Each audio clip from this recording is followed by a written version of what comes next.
for some more men's 16-inch winter action. And this is a beautiful building here. So tonight we got the 45s playing with pretty much their entire team that we anticipate they're going to be having during this season, and a little bit of a mix and match flash line, which has a lot of flash guys, money line guys, and a couple others sprinkled in just for a little bit of flavor. So it should be a pretty good ball game. We got some of the best major players in the game going to be participating in this one. Again, this is 16-inch style softball, 60-foot bases. You can lead off, but you can't steal.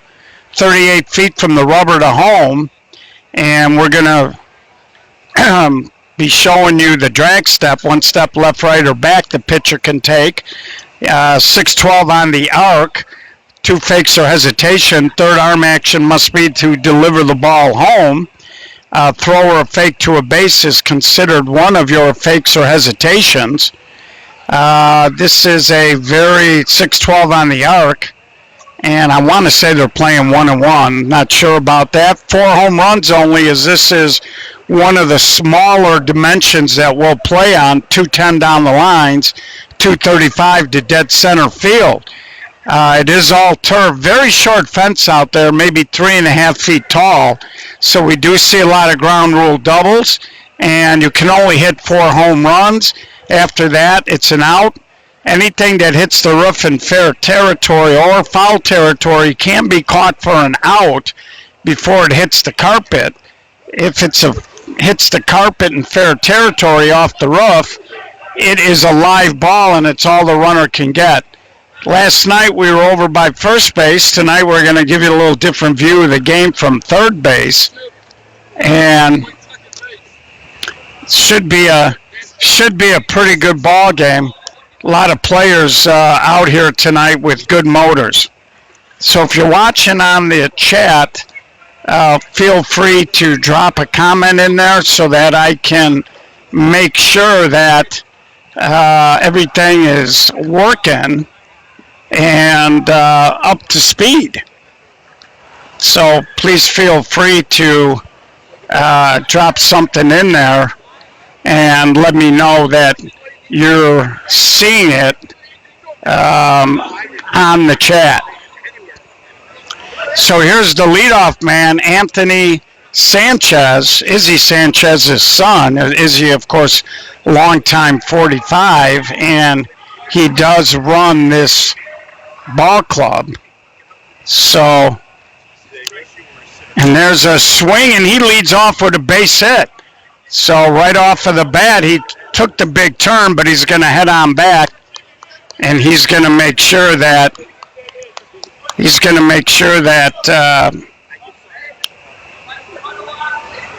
he wasn't caught out on the bases. Sorry, a little distracted. So here's Jimmy Moretti. Last year, Jimmy was, of course, with the Hex Club, and Jimmy this year has come over to the 45s. They've picked up a couple of guys. Mike Marola, another one of their pickups for this year, coming over to play with them. They retooled a little bit, brought Kelly Patton in to help a little bit with the management. And there's a little flip the other way coming in. Julian Gutierrez makes the catch, and that'll be out number 1 here. So we are in the top of the first, just underway here. Brings up Nate Mercado. Of course, Nate, one of the better two-way players in the game. It's a very solid shortstop. And Nate swings a little ground ball, Brian Davis, and they can't get the double play. So Davis got it okay. He made a good, strong throw over to Mike Myers, the short center. Mike's throw just kind of tailed. So it's going to end up being fielder's choice. Brings up Vince Acey. And, you know, folks, we're getting a little glare off of that roof. And there's a swing, and Vince turns and burns. And big turn by Nate. He'll go back. Davis thought about it. So nice swing there by Vince Acey. as he just turned and hooked it into left field. And a good job there by the left fielder to get it in quickly, keeping a very speedy Nate Mercado at second. So here's Jeff Mastari, legacy kid. And Jeff goes high and deep toward the gap, and that ball gets over to center fielder, and it bounces out of play. It'll be a ground rule double. It will score the first run of the game as Jeff Mastari drove it into left center field. And again, short fence out there. Center fielder couldn't get to it. Made a good try. Ian Holst, another kid that's going to be playing with Moneyline this year. Nice pickup. So 2 out now, second and third. And it brings up Chris Lentine. Of course, a couple years back, Chris was a co-MVP at the SSA Major National Championship Tournament along with Nate Mercado when the 45s won that year. He takes that pitch. And that pitch is a little deep. And that's going to bring up Scotty. You guys might remember Scotty from his days with Boom and Avalanche. I haven't seen him in a while. Looks like he's in pretty good shape. Of course, Scotty lives, if I'm not mistaken, out in Indiana, and he's actually, if I'm not mistaken, a Boilermaker. And I don't mean a Purdue Boilermaker.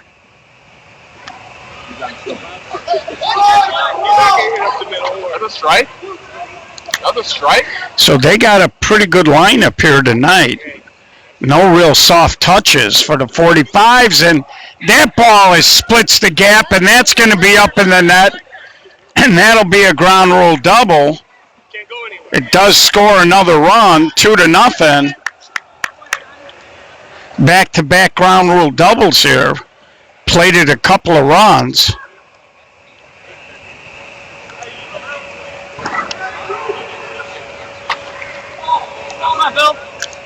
And here comes Billy Smith. This has got the potential to be a very high-scoring game. And like I said, we're getting a little glare off of that side thing there, so I think between innings we'll rotate back to first. And Billy Smith high and deep toward the gap, and Holst can't get it, and I think it hit the top of the roof and it stayed in play. And Billy Smith cruises in. And I believe that's 2 more runs that have scored here. That ball hit the very top of the fence and stayed in play. Ian Holst is just kind of walking around. Looks like he's okay, but Rob Grisano is giving up a couple of absolute bombs here. Brings up Danny Villarreal, 9th hitter. And Danny, a slow roller. Davis comes in and makes the play, and that'll be the 3rd out. But in the inning, I think I got this wrong. I want to say it's 5-0. They got 4 on the board.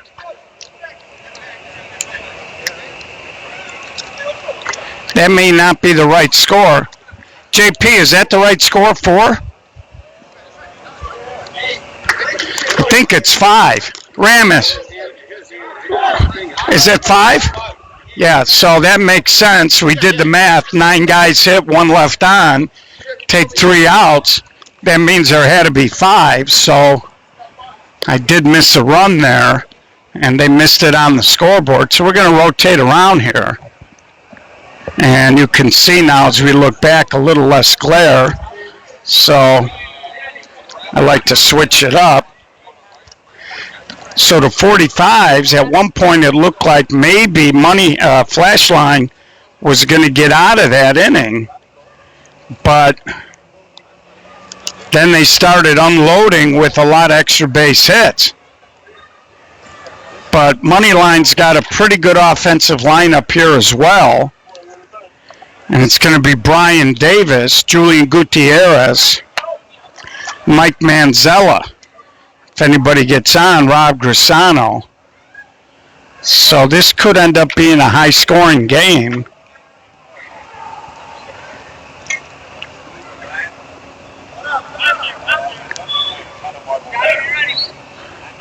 And Davis trying to go the other way up into the netting, foul down that left field line.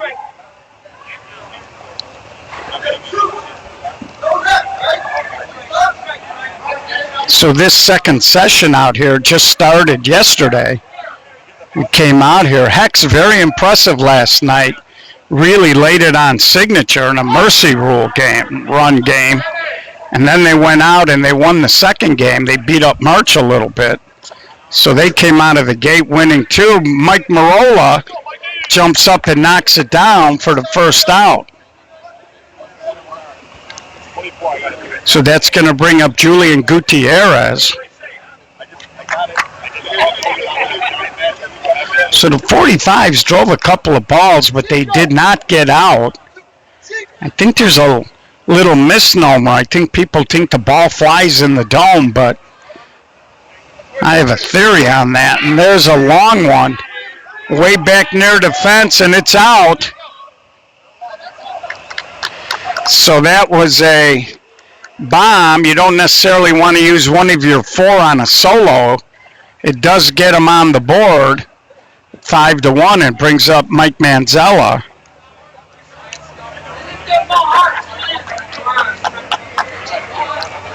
We talk all the time in this dome that you want to use those judiciously. You hope to have a couple of guys on base at least. So here's Manzella, but I have a theory. And that ball shot the other way, and that's trouble, and that's going to be a ground rule double. We told you we see quite a few ground rule doubles, and that's a nice stroke there by Manzella as he just hit it good, hit it the opposite way. So with one out, it'll bring up Rob Grisano. Of course, Robbie is what I like to call hillbilly strong. And when he wants to really drive a ball, he can. He does do a lot of overhand hard cutting, so you never quite know what he's going to do. And again, it's so early in the ball game. I don't know if you want to use your second home run with just one base runner, but we'll see what Robbie has. No, he tried to guide it, and Marola snags it. Of course, from a defensive standpoint, Mike started out as a center fielder, transitioned his way in to pitching a few years ago. And of course, his uncle is Patty Caputo, who is in the Hall of Fame. Patty was one of the best defensive pitchers the game's ever seen. Here's Nick Drabel. And there's a ground ball, and Mike Marola is going to get 3 assists.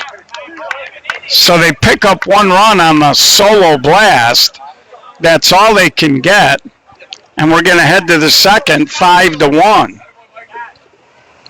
So I have a theory about home runs in the dome. And because they have got all of this air pumped in here, I think that the air here is a little almost condensed in the sense that it's trying to keep the dome up, so I don't think the ball necessarily flies like it might on a calm, warm day outside. What's up, Chris? Good.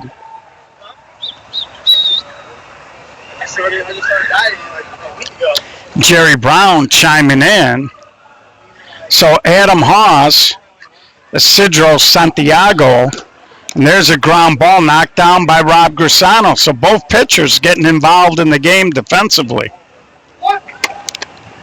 And, of course, we first saw Isidro when he was playing with the Demons, when they were making their run to win the SSA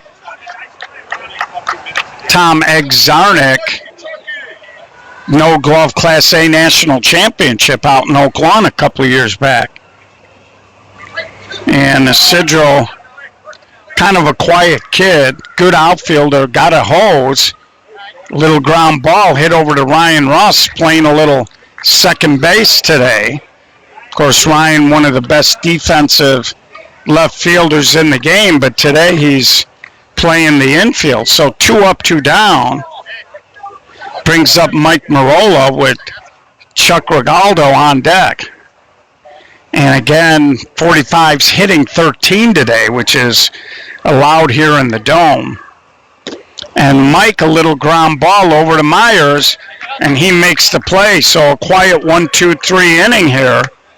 And we go to the bottom of the second, Flash Line getting what they needed, which was a goose egg. It's going to be Rieger, Ryan Russ, and Mike Meyer coming up. So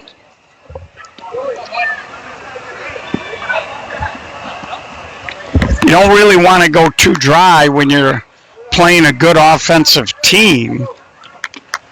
If you're a Flash Line, you want to score. It's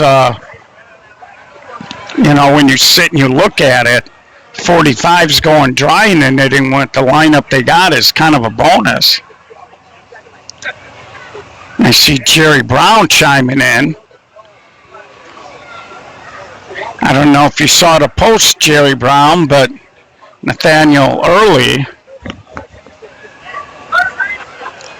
was talking about why guys don't go to 4 outfielders more often. 16-inch softball. Here's Rieger. And I posted on there that my guy Jerry Brown did against Flashback in a Westchester TOC game. Ground ball to Mercado, and he makes the out. So Nate playing a little short center today, as they got Jeff Mastari playing shortstop. And it'll be interesting to see what the 45s do when the season starts, and whether or not they have a desire to. There's Red Davis. Go Trump, go Trump. Again, we don't endorse political candidates. We are not a political entity. And there's a ground ball to Nate Mercado. So 2 up, 2 down here brings up Mike Myers.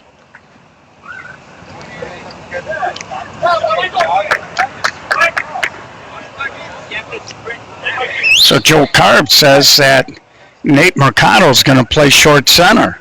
And really, it's kind of a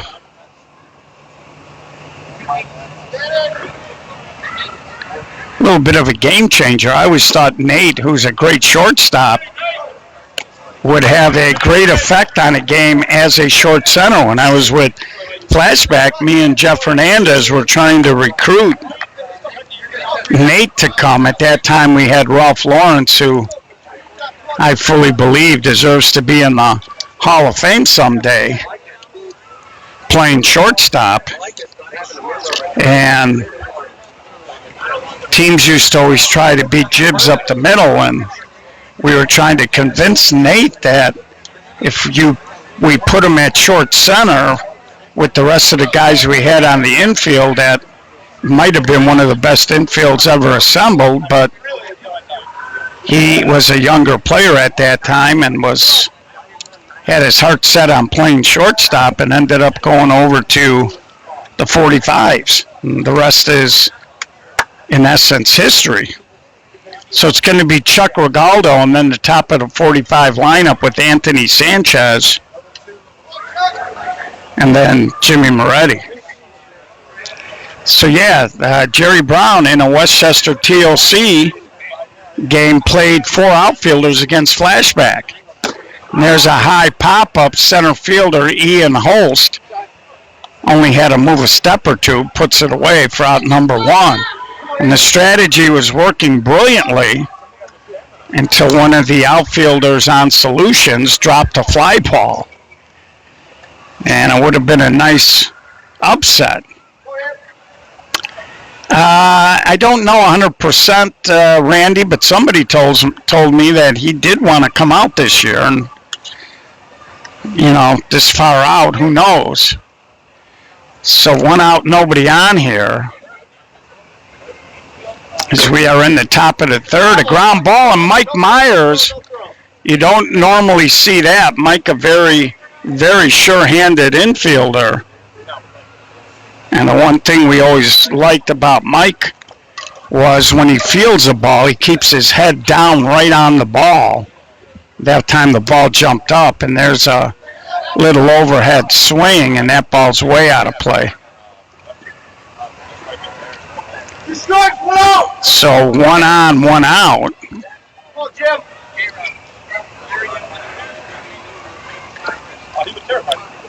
So a lot of really good players getting some work in today.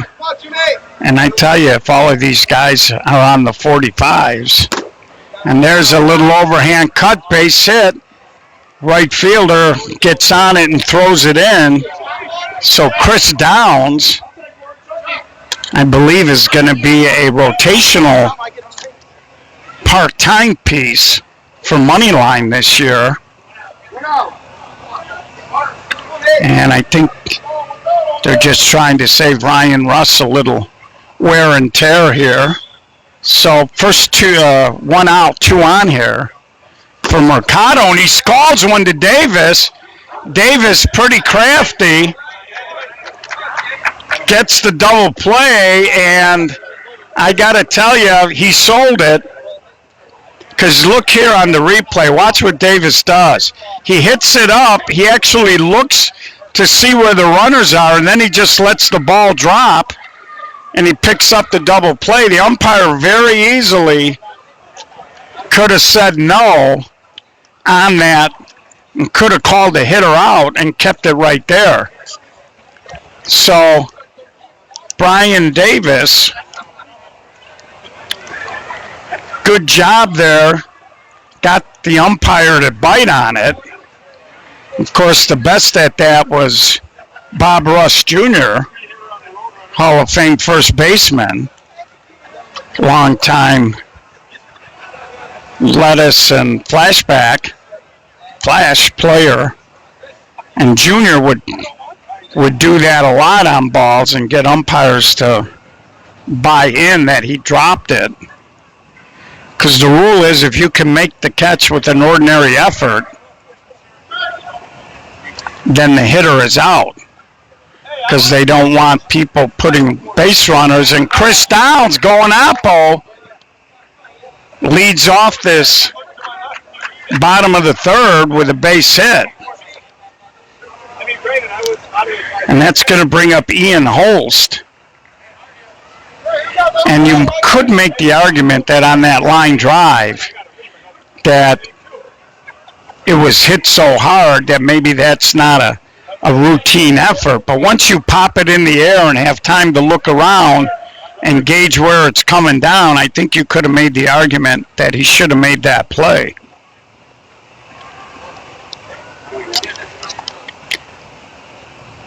So here's Holst.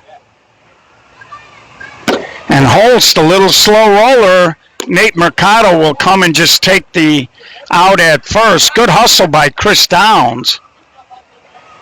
He got a good enough break. Ball wasn't hit that well.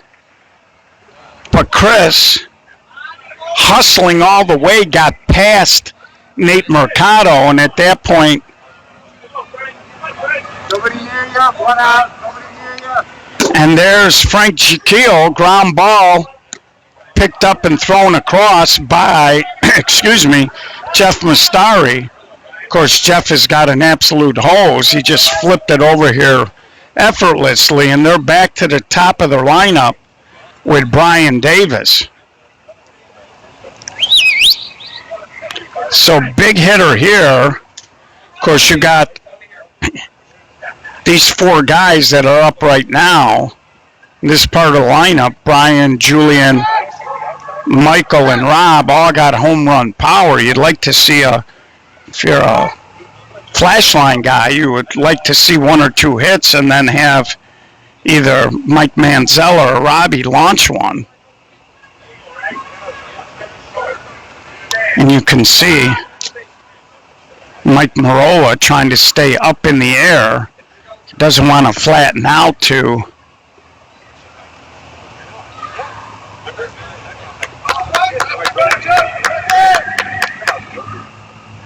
And there's a swing opposite field, long run, And chasing it down is Anthony Sanchez for the third out. So Davis tried to walk the dog down the right field line. Got a little too much air, and it's nice to see Anthony moving. Got a good jump on it last year toward the end of the year. Toward the end of the year, he had a lot of hamstring issues and leg issues and ended up getting hurt.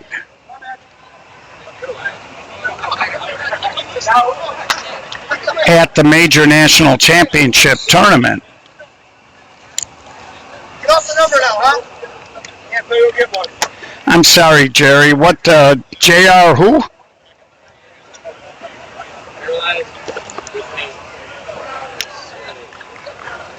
So it's going to be, as we move to the top of the fourth. Who's up? Shoot, let's go! This is Vince Sacy really taking his time getting in the box. I think some of the 45 guys were getting on him. Of course, the way this league is set up, 2 games, and these teams all play double headers. So even though they started a little late, they had kids soccer going on. And even though they're supposed to be out by 8:30, they went about 10 minutes deeper than they probably should have. And Sacy, Ryan Russ from his knees. Let's check that out. The Gold Glove left fielder making a pretty nifty play there at second. From the seat of his pants, plenty of arm. So Ryan Russ, a little highlight reel. And there's a hard ground ball, and it sneaks through for Jeff Mastari. Yeah, Ryan Russ actually played 1 game with Mudville. He was a very young player with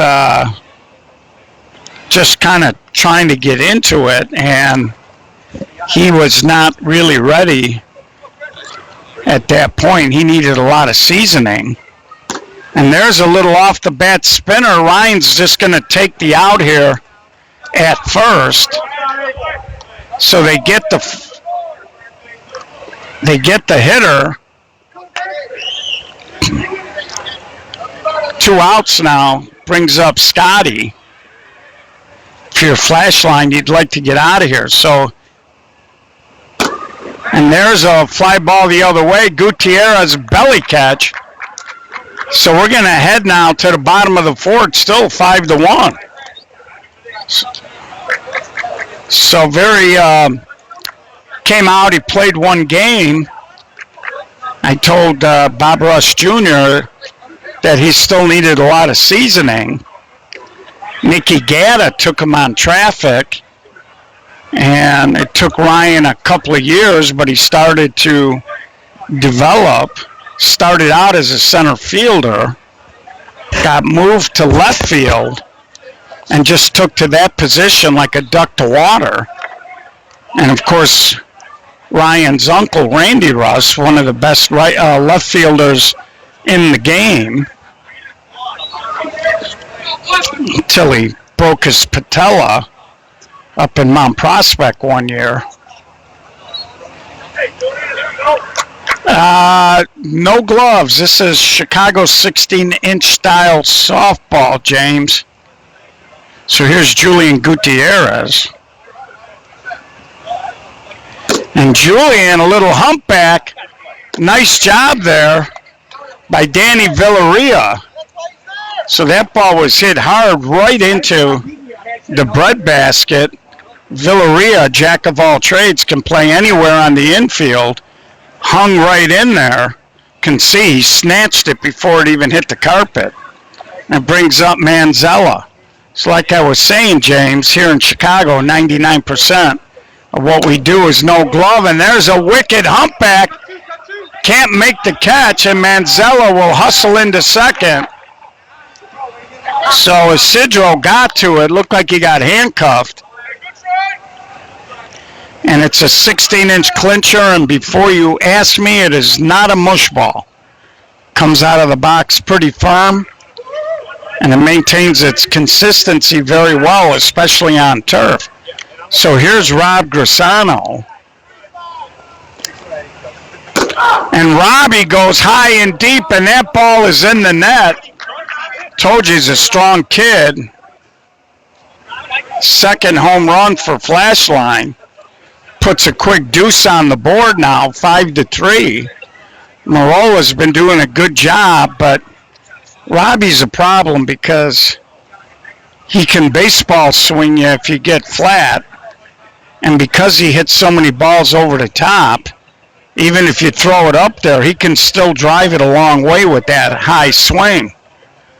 So 2 home runs in the books for Flashline. They've cut it to 2, and here's Nick Drabel.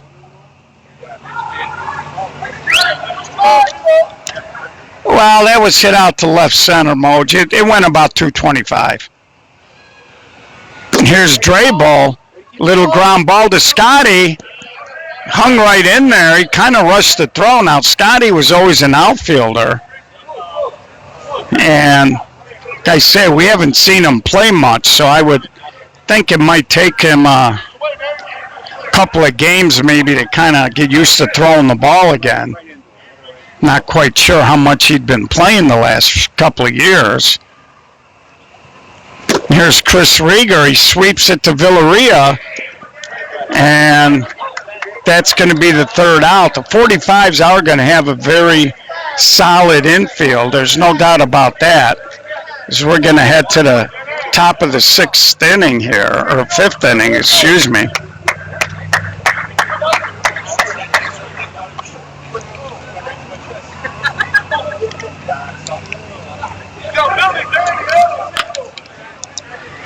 And they are going to have a good infield, but I think the key for them is getting outfield depth.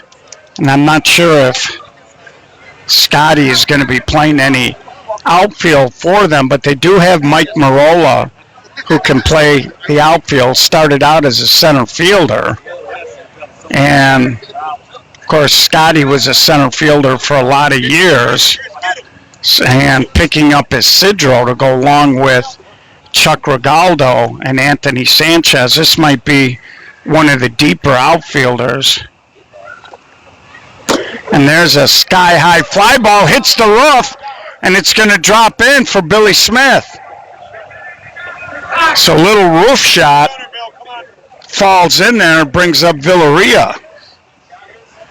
This is not the 50 and over, Nathan. We had that game last night, the championship game. If you go down 1 or 2 posts, you'll see it. Takers played the 55s and won. Or the 55s won. So you could check that game out if you like. So here's Villarreal. See, Chris Rieger just got a ridiculous amount of energy.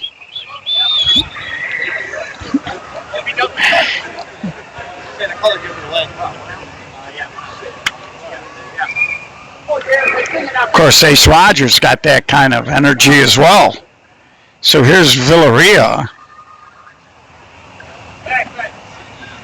And of course, I usually mention it. I haven't today, but Mike Manzella is a left-handed throwing catcher. So kids, you got to pay attention to that. And Danny Villarreal and Julian, a little bobble. Safe. That was close. I don't believe that Chris Rieger was still on the bag. We'll get a quick replay of it. If Julian didn't bobble it, there would have been a good, well, actually, he might have been on there.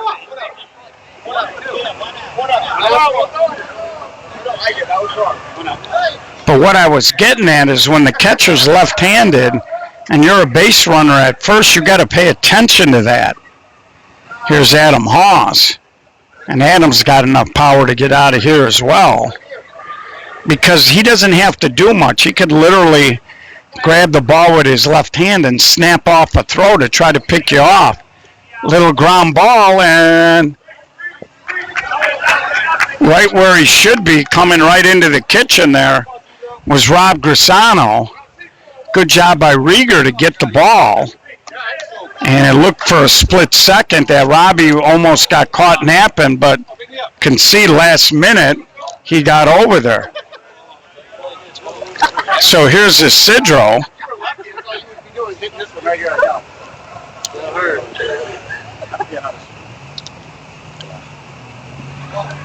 Of course, Chris played for Chicago Dynasty for a lot of years. Now he's a member of Whale, Jackson Perry's ball club.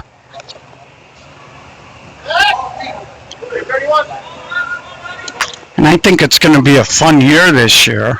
A lot of the top teams did improve, and we saw a lot of improvement, too, through that middle and upper A division. So Isidro draws a walk.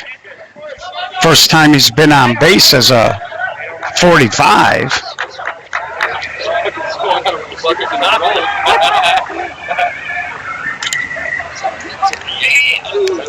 So brings up Mike Marola with Chuck Regaldo on deck. And again, if you're flash line, you want to keep this close. Line drive right at the shortstop, Nick Drabel. Of course, Nick normally a short center.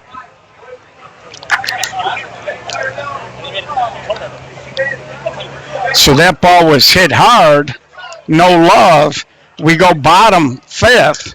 Still 5-3.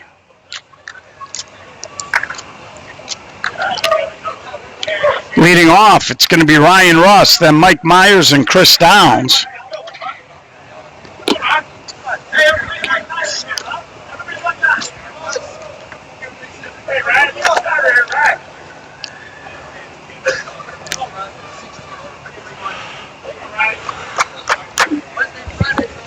Again, we are live from the Rosemont Dome.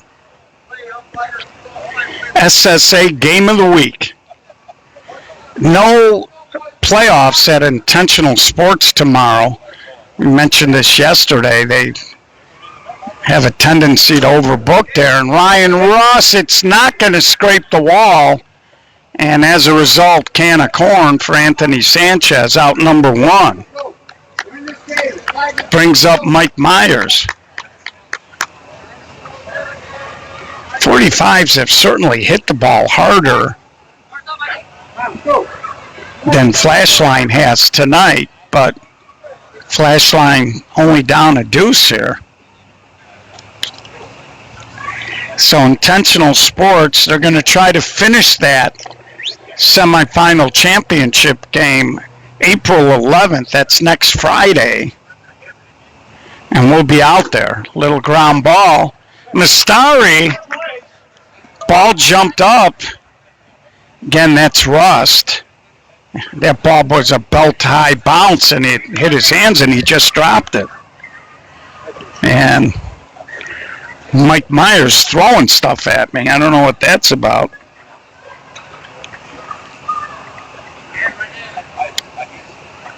So here's Chris Downs, and Chris tries to muscle up, and he beats Sanchez in the gap for a double. Chris Downs, not known as a power hitter, leaned on that. It bounced a couple of feet in front of the wall out in left center and up and into that netting. And here's Ian Holst. Tying runs on in scoring position with one out. Frank Jekyll on deck.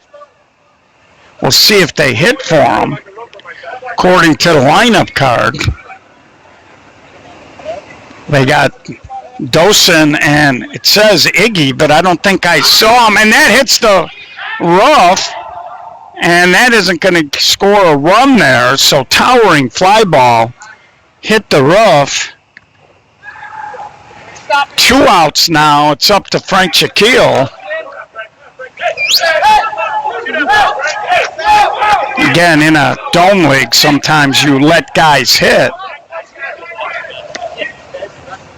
But I think Ian was trying to do a little too much, a little too hopper to second. Would have got you closer, and he guides it, and Frank comes through, and he's going to hit a 2-run, 2-out double. So Frank, big hit, ties the ball game. I like that. He didn't try to do too much. Again, it looked like Anthony might have been shaded toward the line, thinking maybe he was just going to flip it over the left side, and he went hard to the gap. Now Brian Davis with a base hit can put Flashline in front for the first time. Big hit there, and we got symmetry working, 5-5 in the fifth.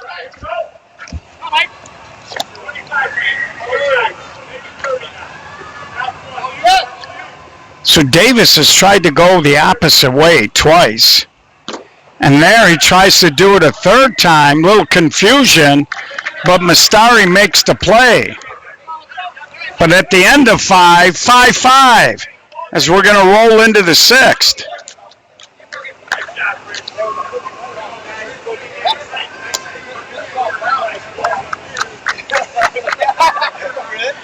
So now that the game is tied, I would have liked to have seen Brian Davis try to turn and burn there. Even though you used a couple of home runs, that wouldn't have been a horrible time to hit one. And not to mention his 3 swings the opposite way have not been up to his normal standards. So Brian's been a devastating offensive player for a lot of years. So here it looks like J-Rob is going to pinch hit.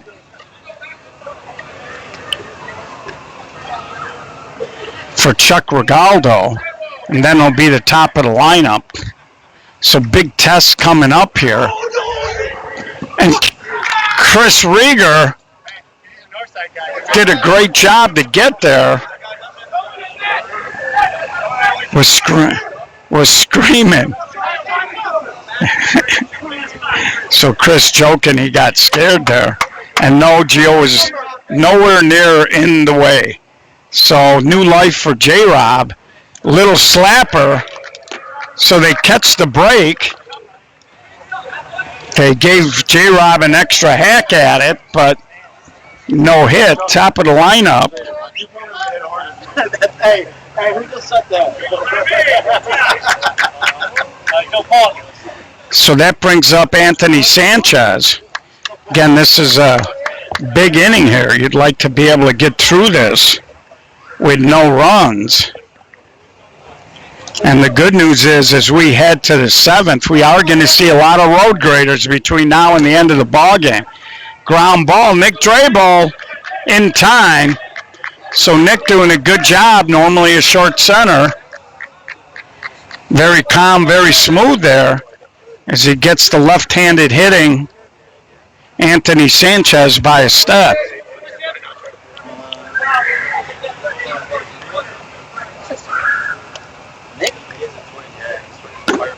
And there's a swing and a foul ball by Jimmy Moretti. So again, the 45 still have 4 home runs, and they got a plethora of home run hitters that'll be swinging the bat from here on out in this portion of their lineup. And there's a fly ball. Holst is there, puts it away. So we're going to head to the bottom of the sixth, tied at 5.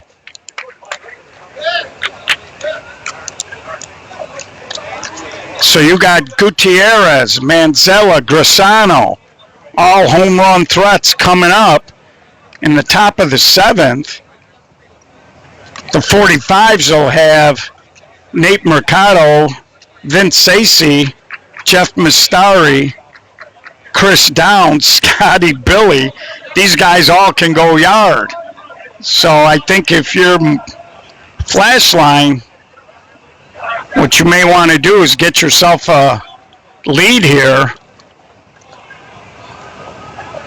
And I don't know if even 1 or 2 runs here is going to be enough, because we're at that point in the game now where these home runs are like timeouts in basketball. They don't do you any good at the end of the game. And Gutierrez hits his, no, too much top hand, and Isidro got there. That ball had some wicked topspin to it. You can see Isidro thought that was going to be about shoulder high. And by the time he got to him, the ball dipped a little bit. And he had to catch it with a downward motion. So 1 out, here's Manzella. And this really is the part of the lineup that if you're flash line, you need this part of your lineup to do some damage.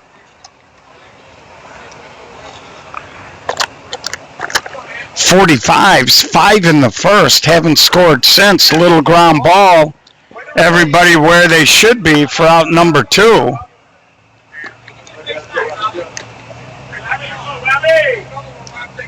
And that's going to bring up Rob Grisano.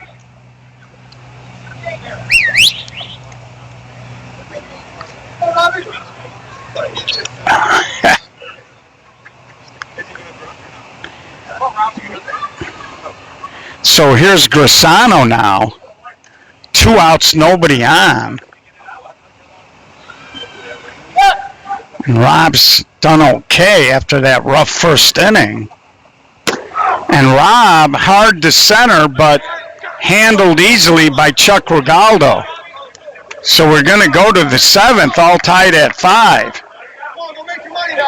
And I got to tell you, I'm a little surprised. I thought there was going to be a little more offense in this contest.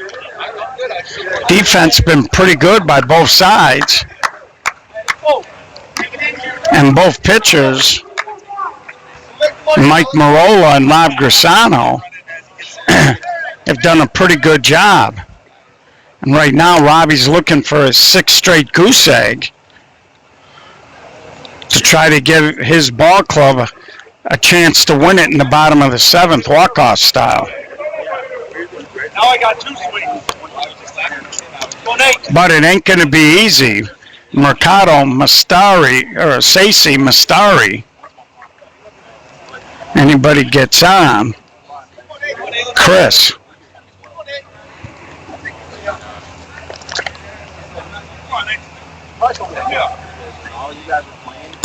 And Mercado leads off, and it just short hopped in front of Chris Downs. Hard line drive with a lot of top spin. That ball was digging. I think Chris froze right off the bat on it. And here's Sacy. Again, keep in mind, they've got all 4 of their home runs. And these guys coming up, Vince, Jeff, Chris, Scotty, Billy, all got massive power. A little nerve-wracking for a pitcher.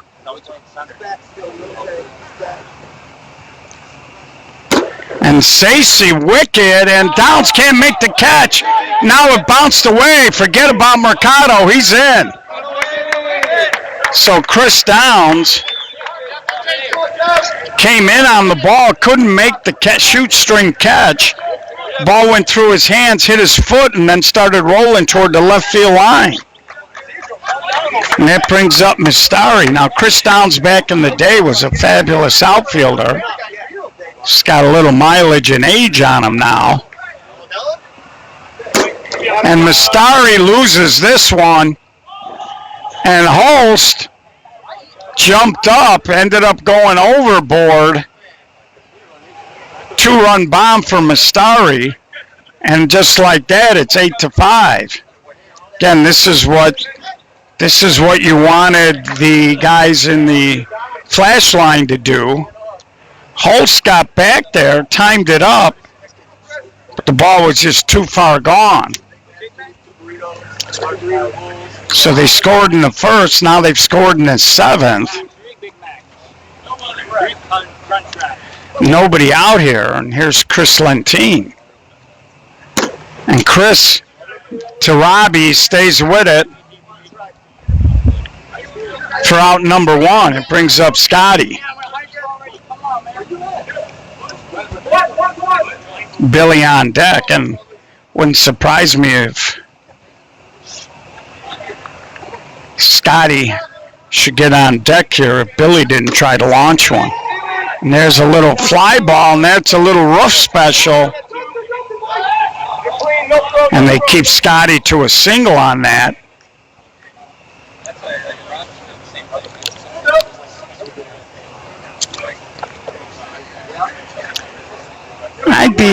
I'd be surprised if Billy didn't try to go deep here. Looks like Joe Pauly may have grabbed the bat. And he may be hitting. And he goes opposite field. That's going to fade foul.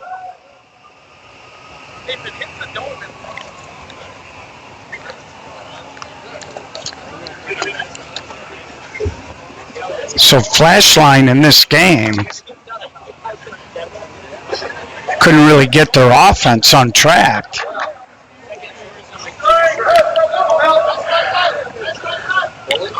And again, a lot of that. And Billy right up the chute does not hit the roof. That'll be out number 2, and Joe Pauly is going to hit for Danny Villarreal. And it's going to be interesting. 45's a lot more depth than they've had the last few years. And I think that's intentional in the sense that they had many games last year when they showed up with 10 or 11, and that's just not a 45 trademark. And Davis stayed with it and flips the long bounce. Do or die bottom of the 7th coming up.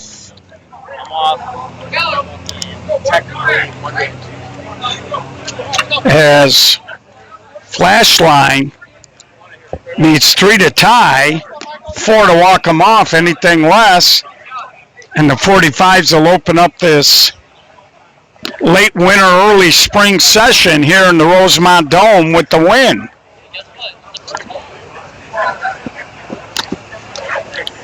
So it's going to be Nick Drabo leading off, Chris Rieger and Ryan Ross. Ryan certainly has the pop to get out of here, and we've seen him hit home runs. Flashline could get a couple of people on. Might be something to look at.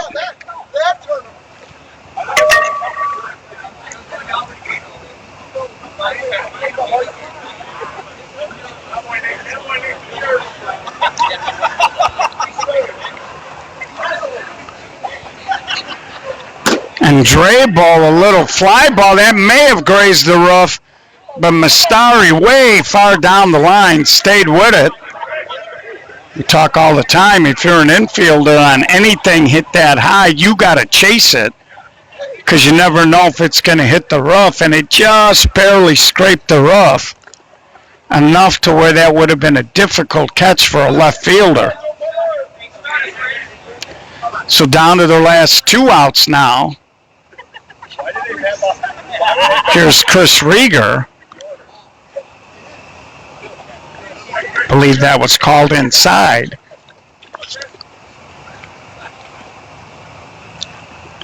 And Rieger swings, he goes opposite field, and diving catch by Chuck Regaldo.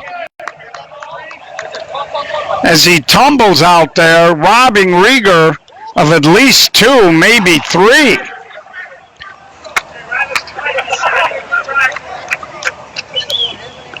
Nicely done there by Chuck Regaldo. And I've talked to Chuck in the past, and I think sometimes the 45s defensively take him for granted. I think he